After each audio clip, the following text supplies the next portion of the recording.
ഞാൻ റീസെന്റ് കണ്ട ഒരു ഹോളിവുഡ് മൂവിയാണ് Fly Me to the moon.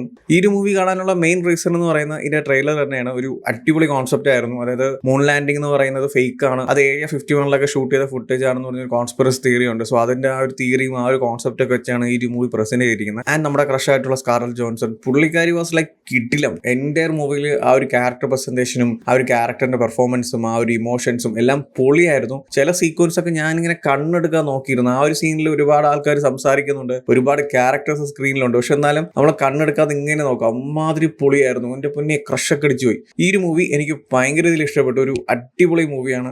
ആ ഒരു കോൺസെപ്റ്റിനെ വളരെ ബ്യൂട്ടിഫുൾ ആയിട്ടാണ് ഈ സിനിമ പ്രസന്റ് ചെയ്യുന്നുണ്ട്. ഇതൊരു സ്പേസ് മൂവി എന്ന് പറയുമ്പോൾ നമ്മൾ സ്ഥിരമായിട്ട് കാണുന്ന മറ്റേ സ്പേസ് റോക്കറ്റ്സും സാറ്റലൈറ്റ്സും മീറ്റിയോസും ഏലിയൻസും അങ്ങനെയൊന്നുമില്ല. ഒരു ക്ലാസിക് ആയിട്ടുള്ള ആ ഒരു കോൺസെപ്റ്റിനെ റിലേറ്റ് ചെയ്തിട്ട് വളരെ നൈസ് ആയിട്ട് പ്രസന്റ് ചെയ്തൊരു മൂവിയാണ്. അല്ലാതെ മറ്റേ സ്പേസ് മൂവി എന്ന് പറയുമ്പോൾ നിങ്ങൾ ഇതുവരെ കണ്ട ഒരു മേക്കിങ്ങും പ്രസന്റേഷനും ഉണ്ടല്ലോ, അതൊന്നും അല്ല സിനിമ. ആ ഒരു നാസ അതിനെ റിലേറ്റ് ചെയ്ത് നടക്കുന്ന കുറച്ച് കാര്യങ്ങൾ, അല്ലെങ്കിൽ ആ ഒരു മൂൺ ലാൻഡിങ് അപ്പോളോ, ആ ഒരു കോൺസെപ്റ്റ്, അല്ലെങ്കിൽ ആ ഒരു കോൺസ്പിറസി തിയറി, ആ ഒരു ഫുട്ടേജ്, സോ ഇങ്ങനത്തെ ഒരുപാട് എലമെന്റ്സിനെ മിക്സ് ചെയ്തിട്ട് വളരെ നൈസ് ആയിട്ട് ബ്ലെൻഡ് ചെയ്ത് അടിപൊളിയായിട്ട് പ്രസന്റ് ചെയ്യുന്ന ഒരു മൂവിയാണ്. ഈ ഒരു മൂവിയുടെ സ്റ്റോറി എന്ന് പറയുന്ന രണ്ട് തിയറീസ് ഉണ്ട്. ഒന്നെന്ന് പറയുന്നത് മൂൺ ലാൻഡിങ്ങേ ചെയ്തിട്ടില്ല, ഈ അപ്പോളോയും അല്ലെങ്കിൽ 1969 നീൽ ആംസ്ട്രോങ് ഇറങ്ങി എന്ന് പറയുന്നത് ഫേക്ക് ആണ്, അത് കംപ്ലീറ്റ്ലി ഏരിയ 51 ഷൂട്ട് ചെയ്തെന്ന് പറയുന്നുണ്ട്. രണ്ടാമത്തെ തിയറി എന്ന് പറയുന്നത് മൂൺ ലാൻഡിംഗ് ഒക്കെ ചെയ്തിട്ടുണ്ട്, പക്ഷെ ആ ഒരു ഫുട്ടേജ് കാണിക്കുന്നുണ്ടല്ലോ, ആ ഒരു സ്പേസിൽ നീൽ ആംസ്ട്രോങ് നിൽക്കുന്നതും അമേരിക്കൻ ഫ്ലാഗ് വെക്കുന്നതൊക്കെ ഫേക്ക് ആണ്, അത് ഏരിയ 51 ഷൂട്ട് ചെയ്തെന്ന് പറയുന്നുണ്ട്. സോ ഇങ്ങനത്തെ രണ്ട് തിയറീസ് ഉണ്ട്. ഇത് വരാനുള്ള മെയിൻ റീസൺ എന്ന് പറയുന്നത് റഷ്യയാണ്. കാരണം ആ ഒരു കാലഘട്ടത്തിൽ റഷ്യ അല്ലെങ്കിൽ സോവിയറ്റ് യൂണിയൻ എന്നൊക്കെ പറയുന്നത് സ്പേസ് പ്രോഗ്രാംസിലൊക്കെ ഫസ്റ്റ് ആണ്. കാരണം അവർ സാറ്റലൈറ്റ് അയക്കുന്നുണ്ട്, സ്പേസിൽ പോയിട്ട് തിരിച്ചു വരുന്നുണ്ട്. സോ ഇങ്ങനത്തെ ഒരുപാട് കാര്യങ്ങൾ ചെയ്യുന്നുണ്ട്. പക്ഷെ അമേരിക്ക സംബന്ധിച്ചുള്ള ഒന്നും ചെയ്യുന്നില്ല, ചെയ്യുന്നതെല്ലാം ഫെയിലർ ആയി പോകുന്നു. ആ ഒരു ടൈമിലാണ് ഇവർ അപ്പോളോ ഫസ്റ്റ് എന്നാണ് എനിക്ക് തോന്നുന്നത്, കറക്റ്റ് പേര് അറിയത്തില്ല,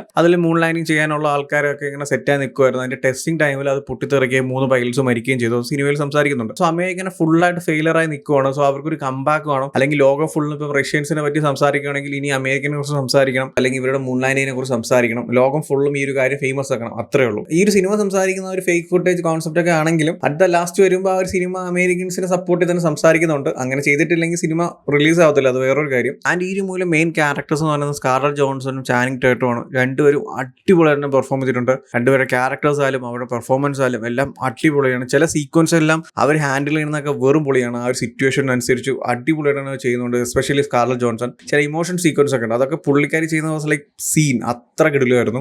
ഈ ചാനിങ് ടേറ്റിന്റെ ക്യാരക്ടർ എന്ന് പറയുന്നത് കോൾ ഡേവിഡ്സ് ആണ്. കോൾ ഡേവിഡ്സ് എന്ന് പറഞ്ഞാൽ ഈ ലോഞ്ചിങ് ഡയറക്ടറാണ്. ഈ റോക്കറ്റ് ലോഞ്ച് ചെയ്യുന്ന സമയത്ത് ഡയറക്ഷൻസും അല്ലെങ്കിൽ അതിനുള്ള കമാൻഡ്സ് ഒക്കെ കൊടുക്കുന്ന ഒരാളുണ്ടല്ലോ, പുള്ളിക്കാരനാണ്. ആൻഡ് സ്കാർലറ്റ് ജോൺസന്റെ ക്യാരക്ടർ എന്ന് പറയുന്ന ഒരു മാർക്കറ്റിംഗ് ഏജൻസി, ഒരു PR പോലെയാണ്. അതായത് ഞാൻ നേരത്തെ പറഞ്ഞായിരുന്നല്ലോ, ഈ ഒരു കാര്യം, ഈ മൂൺ ലാൻഡിങ് അല്ലെങ്കിൽ ഈ ഒരു മിഷൻ ലോകം ഫുള്ള് അറിയിക്കണം, എല്ലാവരും ഇതിനെക്കുറിച്ച് സംസാരിക്കണം, അല്ലെങ്കിൽ ഭയങ്കര ഫേമസ് ആക്കണം. സോ അതിന് വേണ്ടിയിട്ടാണ് നാസ ഈ സ്കാർലറ്റ് ജോൺസന്റെ ക്യാരക്ടറിനെ കൊണ്ടുവരുന്നത്. അതിലൊന്നാണ് ഈ ഒമേഗ വാച്ച്. നിങ്ങൾക്ക് എല്ലാവർക്കും അറിയാം, ഈ നീൽ ആംസ്ട്രോങ് അല്ലെങ്കിൽ ആ ഒരു പൈലറ്റ്സ് ഗ്യാങ് ധരിച്ചിരുന്ന ഒമേഗ വാച്ചാണ്. ആദ്യമായിട്ട് സ്പേസിൽ പോയി അല്ലെങ്കിൽ മൂൺ ലാൻഡിങ് ചെയ്ത ഒരു ഒമേഗ വാച്ചാണ് ധരിച്ചിരുന്നതെന്ന് പറഞ്ഞ് ഭയങ്കര പബ്ലിസിറ്റിയും, അല്ലെങ്കിൽ ആ ബ്രാൻഡിനെ വെച്ചിട്ട് അത്ര വലിയ ഒരു പബ്ലിസിറ്റി ചെയ്യുകയും, അല്ലെങ്കിൽ ഈ മൂൺ ലാൻഡിങ് ലോകം ഫുള്ള് അറിയുകയും, അല്ലെങ്കിൽ ആ വാച്ചും ആ ഒരു കൊലാബറേഷനും നാസ, അങ്ങനെ ഒരുപാട് കാര്യങ്ങളുണ്ട്. അത് പോരാഞ്ഞിട്ട് ടാങ്ക്, അതായത് ഇവരവിടെ പോയിട്ട് കുടിച്ചത് ടാങ്ക് ആണ്. ആൻഡ് ഇവരവിടെ പോയപ്പം ഈ ഒരു ഫുട്ടേജ് ഷൂട്ട് ചെയ്യാനായിട്ട് അവർ യൂസ് ചെയ്ത ക്യാമറ എന്ന് പറഞ്ഞാൽ ഹാസൽബ്ലേഡിന്റെ ഒരു ക്യാമറ. സോ ഇങ്ങനത്തെ ഒരുപാട് കമ്പനീസോട് ടൈ അപ്പ് ചെയ്ത്, സോ ഇങ്ങനത്തെ ഒരുപാട് കാര്യങ്ങൾ ഈ മാർക്കറ്റിംഗിന് വേണ്ടി ചെയ്തിട്ട് ഈ ഒരു പ്രോജക്റ്റിന് തന്നെ ഭയങ്കര ഫേമസ് ആക്കി. അതായത് ഇവിടെ തിരിഞ്ഞാലും ഈ ഒരു മൂൺ ലാൻഡിങ്ങും ഈ ഒരു കാര്യമായിരിക്കും സംസാരിക്കുന്നത്. അങ്ങനത്തെ രീതിയിൽ ഈ സ്കാർലറ്റ് ജോൺസന്റെ ആ ഒരു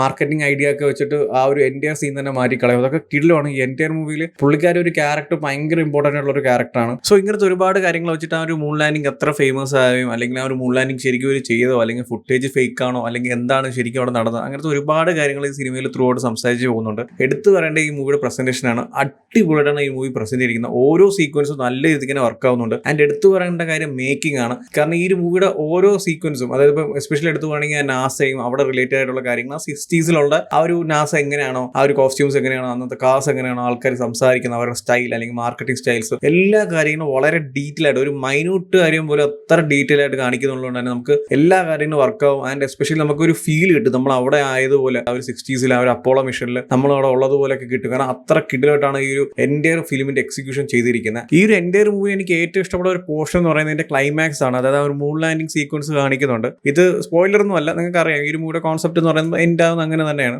സോ ആ ഒരു മൂൺ ലാൻഡിങ്ങിൽ നീൽ ആംസ്ട്രോങ് ഇറങ്ങുന്നതും അവിടെ ആ ഒരു ഫുട്ടേജ് എടുക്കുന്നതും അവിടെ നടക്കുന്ന കാര്യങ്ങളും, പുള്ളിക്കാരൻ ആ ഒരു ഹ്യൂമൻ കൈൻഡിൽ തന്നെ ഏറ്റവും വലിയൊരു കാര്യം ചെയ്തിട്ട് അതിനുശേഷം പറയുന്ന ഒരു കോട്ടുണ്ട്, അതൊക്കെ പറയുമ്പോൾ ഒരു വല്ലാത്തൊരു എക്സ്പീരിയൻസ് ആയിരുന്നു കാണാനായിട്ട്. അത് അടിപൊളിയായിട്ടാണ് പ്രസന്റ് ചെയ്തിരിക്കുന്നത്. ആ ഒരു ലാസ്റ്റ് കുറെ പോർഷൻ ആ ഒരു എൻറ്റയർ മൂവിനെക്കാളും കുറച്ചുകൂടി എനിക്ക് കണക്ട് ആയി, കുറച്ചുകൂടി എനിക്ക് ഇഷ്ടപ്പെട്ടു. അടിപൊളിയായിരുന്നു.